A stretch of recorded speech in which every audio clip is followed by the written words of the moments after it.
Just imagine if you could delete every mistake you've ever made. Imagine waking up with a soul as clean as a newborn baby with no guilt and sins at all. This is not a fantasy, that's the promise of Ramadan.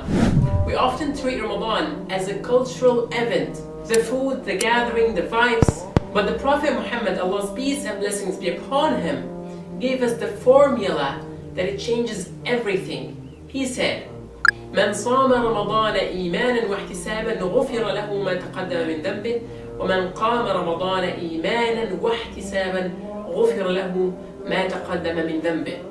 The one who fasts the month of Ramadan out of faith and expecting the reward from Allah subhanahu wa ta'ala, all of his previous sins will be forgiven. And the one who prays at night, Qiyam and Taraweeh, out of faith and expecting the reward from Allah subhanahu wa ta'ala, all of his previous sins will be removed and forgiven. What does ihtisab mean? It means you're not fasting because your family is fasting or because everybody is fasting. And you're not praying at night because it's Ramadan and it's the tradition that everybody prays in Ramadan. No. When we fast while calculating the reward in our head. You are saying, oh Allah, I am hungry, but I'm expecting reward from you. And I want you to forgive my sins and my previous sins, all of them in the month of Ramadan. You're tired in Taraweeh, talk to Allah. I want my bad deeds and sins to be forgiven in the month of Ramadan as I am standing for you, expecting a reward from you, inshallah. Do you know what the effect of this hadith is? It means you could go out of your house on the day of Eid with zero sins, no sins at all. The past 5 and 10 years of sins, of backbiting, of lying, of stealing, of whatever makes Allah subhanahu wa ta'ala angry could be just forgiven just like that, in a moment. That happiness you feel in your chest right now, that anxiety, it disappears. That is why we fast. We fast to be free. Be honest with yourself for a moment. How is your heart doing? We live in a world of constant noise, notifications, deadlines, anxiety, the endless scroll. We are running a marathon that never ends. Our souls are tired. We are spiritually dehydrated. And just when we think we cannot take it anymore, the crescent moon rises, the gates of hellfire close, and the devils are in chains. And Allah subhanahu wa ta'ala invites you back home. Welcome to Ramadan. But let's get real. Is this month just about starving during the day and feast during the night? If that's your Ramadan, you've missed a great treasure. Prophet Muhammad, Allah's peace and blessings be upon him, sallallahu alaihi wasallam, warned us, whoever does not stop false speech and acting upon it, Allah subhanahu wa ta'ala has no need of him giving up his food and drink.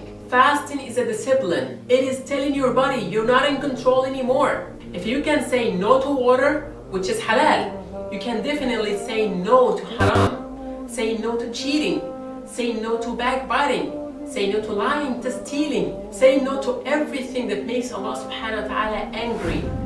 Historically, Ramadan is not known as the month of anger. It is the month of Quran. شهر القرآن. Allah subhanahu wa ta'ala says in the Holy Quran, Bismillahir Rahmanir Rahim, شهر رمضان الذي أنزل فيه القرآن هدى للناس وبينات من الهدى والفرقان. Imagine receiving a personal letter from the creator of the universe. Would you rush, read it just to say I have finished it once, twice, or 3 times? Or would you pause at every line? This Ramadan I invite you, quality over quantity. Don't treat the Quran like a race. Read it like it is talking to you. When it speaks of mercy, pause and ask for it. When it speaks of punishment, pause and seek Allah's refuge from it. When it speaks of Jannah, ask Allah to grant you Jannah. When it speaks of hellfire, ask Allah subhanahu wa ta'ala to make you not to be among the people of hellfire. Allahumma ameen. And as you clean your heart on the inside, you must open your hand on the outside. Ibn Abbas radiallahu anhu, may Allah be pleased with him, said that the Prophet ﷺ was the most generous, and he used to be more generous in the month of Ramadan. He was like a blowing wind, feed people, even if it is just a date and water. The Prophet ﷺ told us that the one who gives food for a fasting person to break his fast shall get the same reward as him. Imagine getting the reward of someone else's 15 hours of fasting just because of a date. Do not let a day pass without giving something, no matter how small it is. Then comes the night, which is Taraweeh and Qiyam. For many of us, they have excuses. My legs hurt, they are mistaken too long. A lot of excuses that we hear. Let's shift our mindset.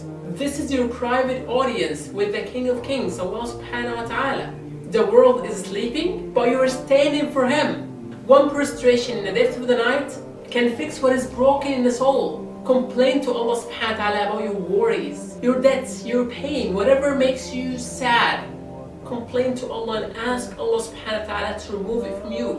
He is the one who hears, and He is the one to accept the du'as, especially in the month of Ramadan. Make your prayer a place of rest, not a burden. And never ever underestimate the power of dua in this month of Ramadan. The Prophet ﷺ said, 3 people, their supplications and dua shall not be rejected. They will always be accepted. One of them is the fasting person. The moments before iftar are the golden hour. Do not waste them in the kitchen or your phone. Sit down, raise your hands, and ask Allah subhanahu wa ta'ala for the impossible. And keep your tongue moist with the dhikr of Allah subhanahu wa ta'ala. Say subhanallah, alhamdulillah, la ilaha illallah, Allahu Akbar. These are the plants of Jannah. If you want to have a palace in Jannah, make your tongue moist with the dhikr of Allah. Say subhanallah, alhamdulillah, la ilaha illallah, Allahu Akbar, la hawla wa la quwwata illa billah. All of these are plants in Jannah. You say them while working, while cooking, while walking, while driving. It does not take effort. So it is time to build your own palace in Jannah. And then the grand final, the last 10 nights of Ramadan. If you were lazy in the beginning, this is where you win the race. Hidden in these nights, the night of Qadr. Worshipping this one night is better than 83 years of worship. Allah subhanahu wa ta'ala says in the Holy Quran, تنزل الملائكة والروح فيها بإذن ربهم من كل أمر سلام هي حتى مطلع الفجر. Night of Qadr is better than 1,000 months. Imagine you stand in the Day of Judgment winning Jannah just because of one night. Subhanallah. The Prophet ﷺ used to tighten his belt and stay up at night. This is not the time for sleep. This is the time for you to go closer to Allah subhanahu wa ta'ala. This is the time for tears. Repeat the dhikr and the dua. Allahumma innaka afuun tuhibbul afwa fa'fu anni. Oh Allah, you are forgiving and you like to forgive. Forgive me, Ya Allah. My brothers and sisters, Ramadan is a proof that you can control yourself and you can change. You can control your anger.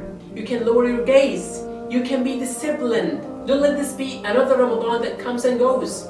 Let this be the Ramadan that it changes you forever. Let this be the Ramadan that you turn the page and start a new chapter with Allah subhanahu wa ta'ala. The gates of Jannah are open. The devils are chained. The invitation is sent. All that is left is for you to step in. May Allah subhanahu wa ta'ala accept our fasting, our prayers, our du'as, our charity, and make us among those who are freed from the hellfire in the month of Ramadan.